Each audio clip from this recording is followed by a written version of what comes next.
Lucena, como começou sua trajetória no audiovisual e o que te levou a trabalhar com direção e roteiro? Massa. Primeiramente, bom dia, obrigado pelo convite estar aqui, né? Pra gente conversar um pouquinho sobre cinema, sobre audiovisual. Bom, a minha trajetória, acho que ela começa ainda na fase da infância. É uma experiência muito marcante assim na minha vida, que é a atividade de locadora, né? Assim, meus pais iam locar, os amigos dos meus pais iam locar filmes. A gente naquela época, do tempo do VHS, a gente tocava a fita VHS, tem toda a questão da gente ter que rebobinar a fita ao final e tal.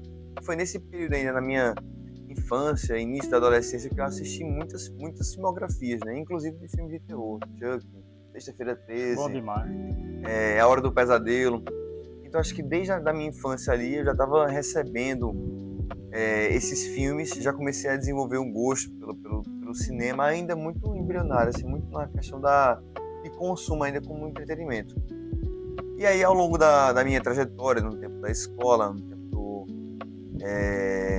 estava no ginásio, enfim, foi que eu comecei a amadurecer mais, perceber mais esse olhar. Sempre gostei muito da ideia com a câmera, meu pai trabalha com a área da cultura também, então de certa maneira eu recebia aquelas referências, meu pai ia muito ao teatro, levava a gente essas programações aqui em Campina, e aí acho que foi isso, sabe, assim, eu comecei nesse lugar dessas referências, dessas pessoas próximas, desses amigos dos meus próprios pais, consumindo arte, consumindo literatura, teatro, música, dança. E aí aos poucos fui desenvolvendo cada vez mais esse interesse pela imagem. Sempre tive isso pulsante e fui maturando desde muito cedo, desde muito novo, até o ponto que eu decidi mesmo assim, fiz, não, poxa, eu quero fazer isso, eu quero trabalhar cinema, eu quero trabalhar com cinema, porque antes disso eu precisava entender mais, precisava estudar. E aí foi quando eu decidi fazer a graduação em cinema e audiovisual. Show de bola. Como foi a experiência de trabalhar como assistente de direção em Cangaço Novo e o que esse projeto mudou na sua carreira? Bom, Cangaço Novo foi uma experiência que realmente foi um divisor de águas para mim. Antes de Cangaço Novo, eu já fazia filmes, agora fazia filmes numa lógica do cinema universitário, né? Lá na UFRB, na Bahia. Também cheguei a produzir alguns curtas-metragens aqui na Paraíba, também no estado de Pernambuco, mas muito na lógica de um cinema independente de guerrilha. Era um cinema que a gente fazia com o que a gente tinha e com os recursos muito escassos, né? Inclusive, eu ingressei no projeto por um acaso. Foram uma série de coincidências que me fizeram estar no lugar certo, na hora certa, e encontrar a pessoa certa. Na época, é importante lembrar que a gente estava durante a pandemia, a gente estava atravessando o período da pandemia, né? E Cangaço Novo era uma série que tinha sido adiada. É uma série que deveria ter acontecido lá em 2019, e aí, enfim, não rolou, teve que ser adiada e terminou sendo iniciada mesmo, teve o sinal verde para ser gravada durante a pandemia, né? E aí foi uma experiência incrível, né? Foi o sentimento que eu tive na primeira temporada, foi um sentimento de estar vivenciando um sonho. Então, assim, a função que eu desempenhei, a função de assistência de direção, né? Assistente de direção, era algo que eu já entendia, porque eu já tinha uma experiência dentro da UFRB, né? Com a ideia da direção. Eu já havia feito direção de um trabalho lá em Quixadá, na Bahia, no ano de 2019. Apesar da gente ter a sigla de assistente, né? A ASS de direção, a assistência de direção é um setor autônomo, né? É uma cabeça de equipe, né? Quando a gente fala direção de arte, direção de fotografia, a assistência de direção também é uma coisa à parte, né? A gente tem os diretores criativos, que realmente são os diretores que vão entender os conceitos, vão ter as referências, vão realmente criar, né, a partir da leitura do roteiro, a partir dessa coisa toda, das reuniões, dos briefings e tal. Mas o assistente de direção é aquele profissional que ele vai, na verdade, materializar aquilo que o diretor quer. É muito interessante como a gente vai se debruçar como um material muito organizacional. Eu adoro isso, né? Você pensar em planilhas, pensar em tempo, como otimizar o tempo, como fazer que o filme possa acontecer, né? Porque a atividade cinematográfica, ela é uma atividade cara, seja onerosa financeiramente, e se não seja onerosa financeiramente, ela é cara no sentido de tempo, disponibilidade. A gente conseguir pessoas, colaboradores que estão cedendo seu tempo, cedendo seu suor, seu pensamento, sua inteligência intelectual, né? Sua maturidade, sua experiência de vida para fazer aquela coisa toda acontecer, que é uma engrenagem, né? Como o Nordeste e a cultura regional influenciam o seu trabalho como diretor e roteirista? Ainda na graduação de cinema, né? Quando eu achava que roteiro não era a minha praia, poxa, roteiro é algo muito difícil.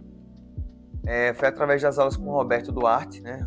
Roberto, que considero um grande mentor, tanto o Roberto como o Sarmento, e foi assim, como a gente pode se comunicar. Quanto mais você sabe sobre um determinado assunto, mais você pode se comunicar sobre aquele assunto, né?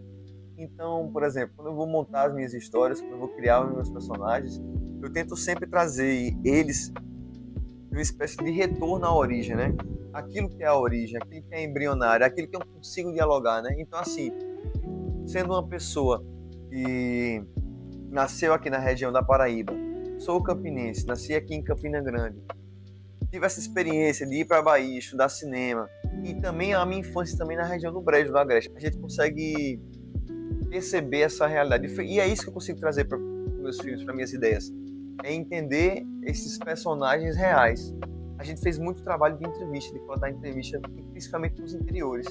E aí, quando a gente parte para esses interiores, a gente começa a perceber essa Paraíba, essa vida real, e começa a correlacionar com o que de fato historicamente aconteceu com o Brasil, né? Então a gente não precisa ir para muito longe de onde a gente está para encontrar uma grande história. Mas é isso, minha fonte ela é direta da onde eu vim, das pessoas que eu conheço, dessa minha infância e principalmente desses interiores do nosso arredor. Como funciona seu processo criativo na construção de histórias e personagens? Muito engraçada essa pergunta e emblemática, porque meu processo criativo ele parte da minha maior dificuldade, né? Na verdade, quando você perguntou um pouquinho antes sobre roteiro, sobre essa parte de direção, e roteiro era sempre o meu gargalo, né? Começar a escrever a história. E aí, quando eu percebo que, na verdade, eu não preciso iniciar a história do início, eu consigo trazer uma parte dessa história, um fragmento dessa história, e a partir desse fragmento eu consigo desdobrar essa história, seja para frente, seja para trás, para os lados, consigo expandir ela, é que eu consigo perceber melhor e perceber como é que eu vou ter o meu processo criativo, né? Então, o meu processo criativo, ele basicamente funciona da seguinte maneira. Eu tenho uma imagem, essa imagem é muito clara, eu visualizo essa imagem, e a partir dessa imagem eu vou encontrar elementos para criar uma história. Então, como eu sou uma pessoa extremamente imagética, extremamente visual, essa imagem ela pode ser diversa. Tanto que eu tenho um banco de imagens. Eu tenho um banco de imagens de pessoas, né, arquétipos, femininos, masculinos, infantis, idosos. Então eu tenho arquétipos, mas não só são arquétipos, são arquétipos imagéticos, são arquétipos que eu visualizo, né, para lugares que eu vejo, que eu gravo, né, e a partir desses lugares meu processo criativo vai permear, costurar lugares, pessoas, imagens para encontrar a história, né? E aí é onde surge o tema, a importância do tema. O tema dos meus trabalhos, todos os trabalhos que são de autoria minha, criação minha, eles sempre têm um ponto em comum, que é a terra. A relação da terra, da posse, e aí você vai desdobrando, né?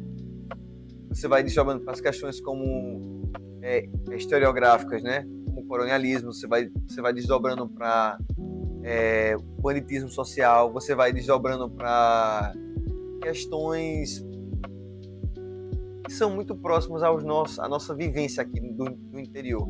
Não só minha, mas principalmente desse material de entrevistas documental que eu citei, né? Desses vaqueiros, dessas pessoas que eu entrevistei ao longo da vida. Para que os meios, os inícios justifiquem os fins. Irado, muito bom. Você também atua como produtor cultural.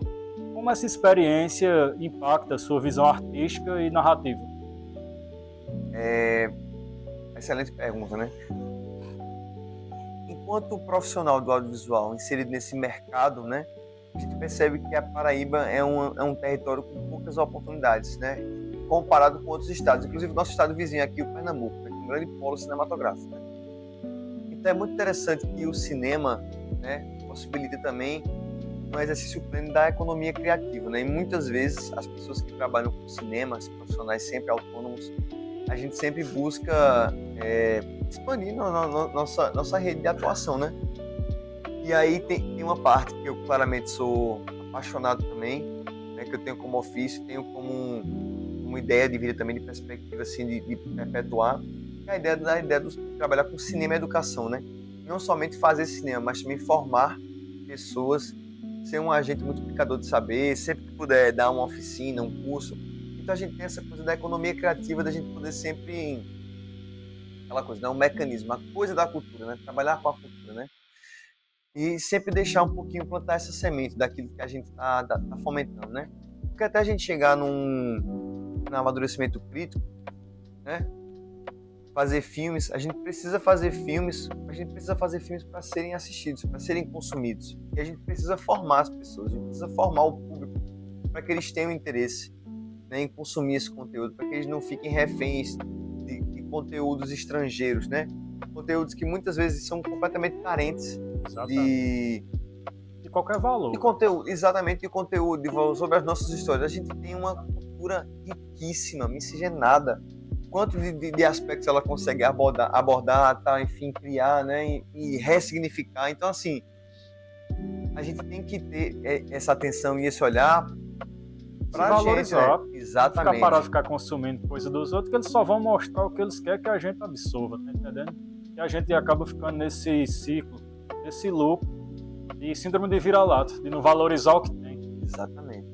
É muito importante, né, a partir da atividade cinematográfica, que a gente comece a exercer essas funções da economia criativa, né? E aí, uma coisa curiosa que aconteceu comigo, durante essas minhas experiências, foi que eu percebi que o nosso estado ainda é muito carente, assim, quanto à atividade cinematográfica, né? Assim, a gente tem poucas atividades acontecendo regularmente aqui, e através dos incentivos, dos fomentos e tal, a gente tem uma carência, uma escassez de profissionais, né? Algumas áreas, sim, estão bem supridas, assim. A gente não precisa importar um profissional de outro estado para vir trabalhar. Mas existem algumas áreas específicas que realmente falta profissional. O que eu percebi também é que existem outras carências também no setor cultural, principalmente na parte de se entender o audiovisual e principalmente também para projetos culturais, né?